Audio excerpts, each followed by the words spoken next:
აღიარებულია ფაქტი, რომ ნეანდერტალელები ევროპის ნაწილებში დაახლოებით 400,000-40,000 წლის წინ ცხოვრობდნენ. ამ პერიოდის დიდი ნაწილი ემთხვევა პლეისტოცენის ხანის ჩებანურ სტადიას. ეპოქას, რომელიც გამოირჩეოდა მკაცრი კლიმატით, დიდი ყინვარებით და მეგაფაუნის ბატონობით.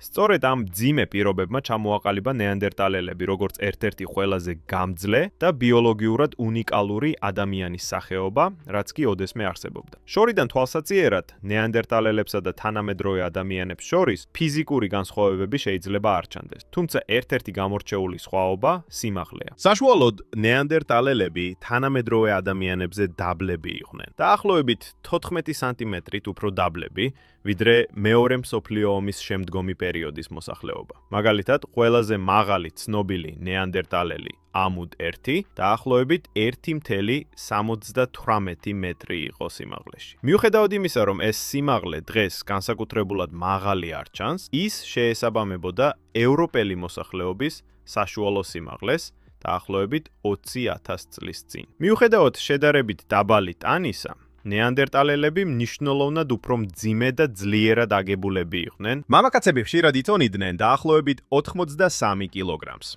ხოლო ქალები საშუალოდ 66 კილოგრამს. ეს მათ დაახლოებით 20%-ით უფრო მძიმეს ხდიდა ჰომო საპიენსთან შედარებით. სინამდვილეში ნეანდერტალელთა ძვლები ხშირად ორჯერ უფრო მტკიცე იყო ვიდრე ჩვენია. განსაკუთრებით ძლიერი ჰქონდათ მხრები, ბარძაყის ძვლები, კუნკერდის ჩარჩო, კლავები და მუხლის სახსრები. ეს ძლიერი ჩონჩხი ხელს უწყობდა წარმოუდგენლად კუნთიან აღნაგობას, რომელიც სავარაუდოდ არ ჰქონია არც ერთ სხვა ადამიანის სახეობას. ნეანდერტალელთა ძალა მხოლოდ ანატომიური თავისებურების შედეგი კი არა, არამედ მათი გარემოსა და ცხოვრების წესის აუცილებელი ადაპტაციაც იყო. განსხვავებით თანამედროვე ადამიანებისგან, რომლებიც ხშირად იყენებდნენ შორიდან ნადირობის იარაღებსა და სტრატეგიებს, ნეანდერტალელები ახლო დისტანციაზე ნადირობდნენ.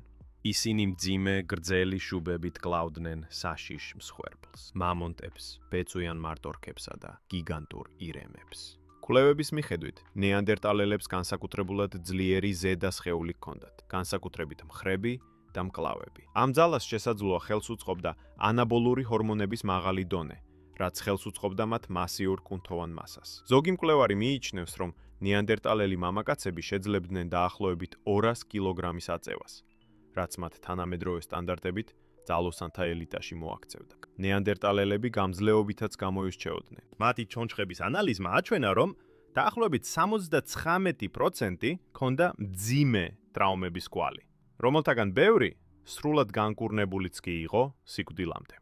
განსაკუთრებით გამორჩეულია ერთი ნეანდერტალელის შემთხვევა, რომელმაც გადაურჩა მკლავის დაკარგვას, სახის მძიმე დაზიანებებს, რის შედეგადაც ერთ თვალით დაბრმავდა და ყურის არხის ტრავმას, რამაც ალბათ სმენა დაუკარგა. მიუხედავად ამისა, მან რამდენიმე წელი იცოცხლა, რაც მიუთითებს როგორც მათ განსაკუთრებულ სამკურნალო უნარზე, ისე თანამეგობრული ზრუნვის კულტურაზე. დაახლოებით 74%-ს ნეანდერტალელთა ნაშთებში აღენიშნება ძალადობრივი კონტაქტის კვალი მტაცებელ ცხოველებთან, დათვებთან, მგლებთან და დიდ კატებთან. მეცნიერები მიიჩნევენ, რომ ეს ტრავმები მტაცებლობის მსხვერპლი კი არა, თავდაცვისას მიყენებული იყო. ანუ, ნეანდერტალელები თავად ესხმოდნენ ცხოველებს. მათი კანი თითქოს გადარჩენისთვის იყო შექმნილი. გარკვეული ნეანდერტალელთა გენები დაკავშირებულია სქელ კანსა და ფრჩხილებთან, აგრეთვე უფრო სქელ თმასთან, რაც თეორიულად ეხმარებოდა მათ ფიზიკური ტრავმების გადატანასა და ცივ კლიმატთან შეგუებაში. მათი ხისტი ცხოვრების წესის კიდევ ერთი ადაპტაცია იყო, დიდი სახსრები, რომლებიც საშუალებას აძლევდა სწრაფად ემოძრავათ. ისეთი მოძრაობებით, რომლებიც ჰომო საპიენსისთვის უკიდურესად რთული ან თითქმის შეუძლებელი იქნებოდა. ნეანდერტალელთა ხელებიც საგრძნობლად განსხვავდებოდა ჩვენგან. მათ ჰქონდათ უფრო ფართო თითების ბალიშები, ხოლო ცერა თითი მეტად იყო გაშლილი გვერდულად, რაც სავარაუდოდ ზეგავლენას ახდენდა საგნების დაჭერის ფორმაზე. მიუხედავად იმისა, რომ ეს სტრუქტურა ზუსტ მოძრაობებს ართულებდა, ნეანდერტალელებს გააჩნდათ გამორჩეულად ძლიერი მოჭერის ძალა, რაც საშუალებას აძლევდათ საოცარი ძალითა და სიზუსტით დაეფიქსირებინათ იარაღი და ინსტრუმენტები. მათი ერთ-ერთი ყველაზე გამორჩეული ადაპტაცია იყო ფილტვების დიდი ტევადობა. საშუალოდ, ნეანდერტალელებს შეეძლოთ 20%-ით მეტი ჰაერის ჩასუნთქვა, ვიდრე თანამედროვე ადამიანებს.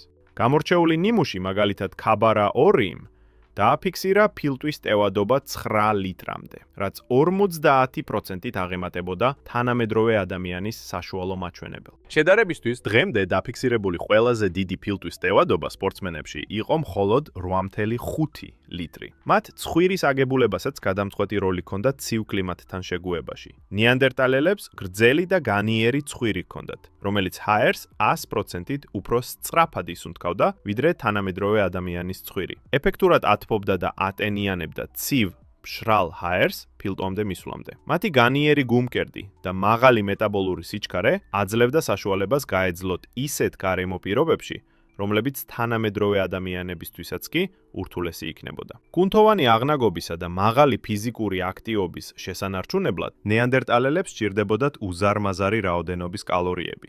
დღეში 4500-დან 6700 კალორია. კლიმატისა და დატვირთვის დონიდან გამომდინარე, მათი კვება ძირითადად ხორცზე იყო დაფუძნებული.